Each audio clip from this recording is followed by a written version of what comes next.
अपनी मौजूदगी का एहसास टेलीविजन में चीख चीख कर कभी नहीं कराता। वो सब्र से, साहस से, शक्ति से संघर्ष करते हुए झूठ को पराजित करता है। आज वही हुआ। ये क्यों किया गया? सत्ता में आने के लिए किया।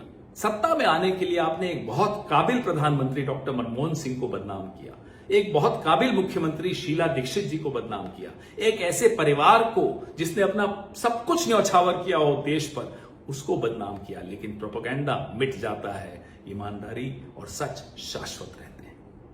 ये देश षड्यंत्रों और झूठ की नींव पर बनी हुई सरकारों को अब ललकार रहा है, सवाल पूछ रहा है कि आपने ये क्यों किया। इस देश के 10 साल तो व्यर्थ हुए, दिल्ली के 10 साल बर्बाद हुए, लेकिन इस देश को और दिल्ली को कितने साल पीछे कर दिया इस तरह के षड्यंत्रों ने, आज ये देश समझना चाहता है। तभी हमारा एक भारत में, जब भारत का नाम लिया जाता है विश्व में, तो सत्यमेव जयते जरूर कहा जाता है। आज उस सच की जीत हुई है। लेकिन प्रधानमंत्री को माफी मांगनी चाहिए, ना केवल डॉक्टर मनमोहन सिंह जी के परिवार से, कांग्रेस से, हम सब से। अरविंद केजरीवाल को माफी मांगनी चाहिए, ना केवल शीला जी के परिवार से, हम सब से मांगनी चाहिए। और इस दिल्ली की जनता से माफी मांगनी चाहिए। प्रधानमंत्री को देश की जनता से माफी मांगनी चाहिए कि हां, मैंने झूठ बोला, इनको कहना चाहिए। नहीं तो ये देश की जनता और दिल्ली की जनता इन दोनों को माफ नहीं करेगी। जय हिंद, सत्यमेव जयते। जी हाँ, पवन खेड़ा का यह बयान मैंने शुरू में ही आपको क्यों सुनाया, इसकी एक वजह है। दरअसल आज के दिन कांग्रेस का जो पूरा राजनीति का लाइन ऑफ अटैक होना चाहिए था, ये होना चाहिए था जो पवन खेड़ा ने कल रात को बयान जारी किया था। एक इतनी बड़ी घटना होती है इस देश में, कांग्रेस के लिए इतनी अच्छी खबर आती है कि CWG घोटाला, जिसको इतना बड़ा कुछ कहा गया था, उसमें क्लोजर रिपोर्ट दायर करती है ईडी, यानी कुछ नहीं निकलता। कोल स्कैम में कुछ नहीं निकला था।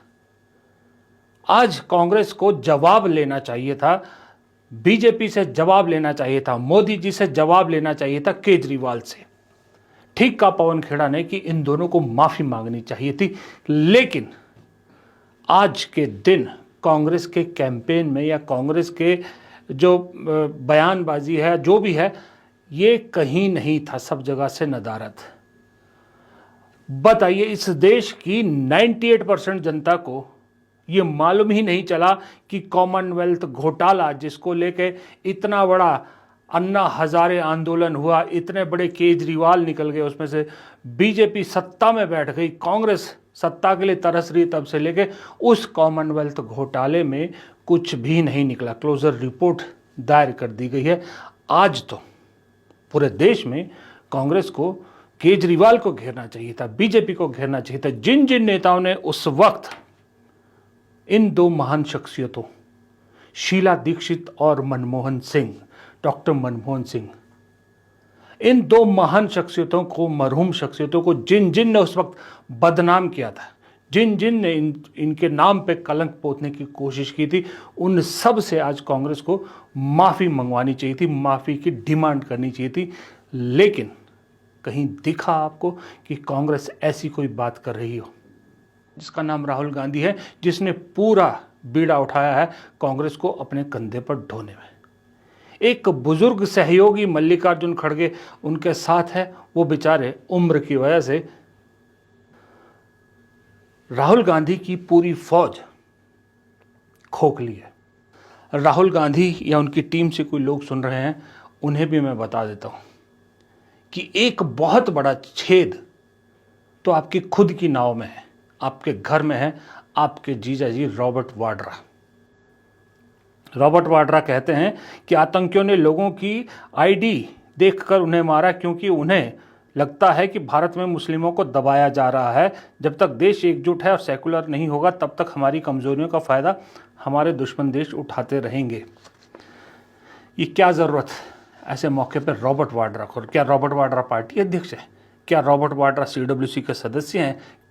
प्लीज़ पहले इस छेद को बंद कीजिए। और ये एक मौका नहीं है, कम से कम 10 ऐसे मौके हैं जब रॉबर्ट वाड्रा ने गलत मौके पर गलत बयान दिया है, जिसका खामियाजा कांग्रेस ने भुगता है। वरिष्ठतम नेताओं में से कांग्रेस के एक, इतनी बड़ी स्टेट के मुख्यमंत्री और वो बयान देते हैं कि कड़े सुरक्षा उपाय शुरू किए जाने चाहिए, हम युद्ध छेड़ने के पक्ष में नहीं हैं। राहुल गांधी और मल्लिकार्जुन खड़गे कह रहे हैं कड़ी कार्रवाई होनी चाहिए, सरकार जो कदम उठाएगी कांग्रेस उनके साथ खड़ी है। विपक्ष के लोग, गोदी मीडिया जो है कांग्रेस की तारीफ करने पे मजबूर हो गई कि नहीं, इस बार विपक्ष पूरा पॉजिटिव रूप से सरकार का साथ दे रहा है। और सिद्धारमैया जैसे मुख्यमंत्री कहते हैं युद्ध छेड़ने की जरूरत नहीं, पाकिस्तान से युद्ध लड़ने की जरूरत नहीं है। एक है आरबी तिमापुर, मुझे लगता है कि वो आतंकी हमला कर रहे थे जब उन्होंने धर्म के बारे में नहीं पूछा। अगर उन्होंने पूछा भी होता तो धर्म के आधार पर मुद्दे का राजनीतिकरण करने के लिए इस तरह के बयान का इस्तेमाल करने का पागलपन नहीं होना चाहिए। गजब है तिमापुर साहब। विजय वेडिटीवार, महाराष्ट्र में अभी पार्टी की लुटिया डुबोई वो काफ़ी नहीं था, जो अब इस मामले में भी कूद पड़े और कहते हैं कि उन आतंकियों के पास इतना वक्त नहीं था कि किसी के कान में जाके पूछे कि तुम हिंदू हो या मुसलमान हो। मणिशंकर अय्यर, खैर इस शख्स का तो क्या ही बोलूं। मुझे लगता है कांग्रेस को वक्त आ गया है कि अब मणिशंकर अय्यर के लिए एक ऑफिशियल स्टेटमेंट निकाल दें कि मणिशंकर अय्यर को पार्टी से निष्कासित किया जाता। मणिशंकर अय्यर का पार्टी से कोई लेना देना नहीं है। मणिशंकर अय्यर ने दरअसल, मुझे ऐसा लगता है, कांग्रेस की लुटिया डुबोने की सुपारी ले रखी है और बीजेपी को जिताने की सुपारी ले रखी है। कभी वो बीच चुनाव में मोदी को लेकर शब्द ऐसा इस्तेमाल करते हैं कि बाद में बहाना बना देते हैं, मेरी भाषा नहीं है, कि चुनाव हार जाती है कांग्रेस, गुजरात का जीता जिताया। कभी पुलवामा हमले के बाद ऐसा बयान देते हैं कि बीजेपी उसको फुल ऑन कैश करती है। अब पहलगाम के बाद भी और उससे पहले भी कई बार। एक तारिक अहमद कर्रा कहते हैं भारत को पाकिस्तान से बातचीत करनी चाहिए। ये जम्मू कश्मीर के अध्यक्ष हैं। अभी जम्मू कश्मीर चुनाव में क्या हुआ कांग्रेस का, ये देखा ना आपने, और किस तरह से फर्जी जिला अध्यक्ष इस आदमी ने पूरे जम्मू कश्मीर में भर दिए हैं। किस तरह से ऐसे लोगों को वहां जिला अध्यक्ष बनाया गया है जिनका कांग्रेस से कोई लेना देना तक नहीं है, दिल से तो छोड़िए क्या जुड़ेंगे वो।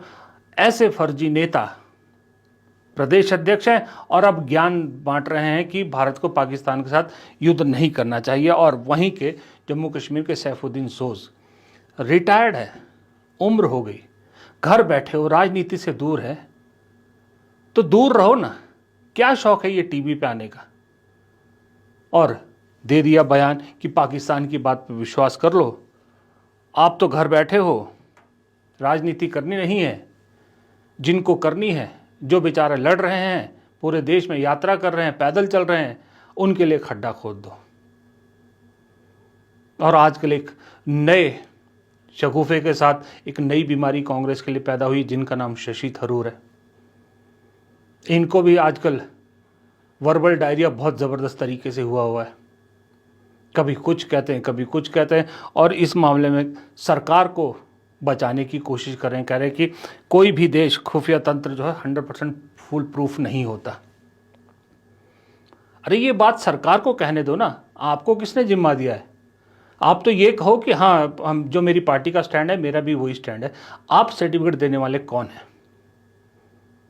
ये सरकार अपने आप को सर्टिफिकेट दे, आप तो सवाल पूछो। और इस चक्कर में आज की डेट में उदित राज, एक दिल्ली के नेता, और शशि थरूर कुत्तों की तरह, कुत्ते बिल्लों की तरह आपस में लड़ रहे हैं और बीजेपी मजे ले रही है, गोदी मीडिया मजे ले रही है, एक दूसरे पे बयानबाजी कर रहे हैं। ये है कांग्रेस के हाल।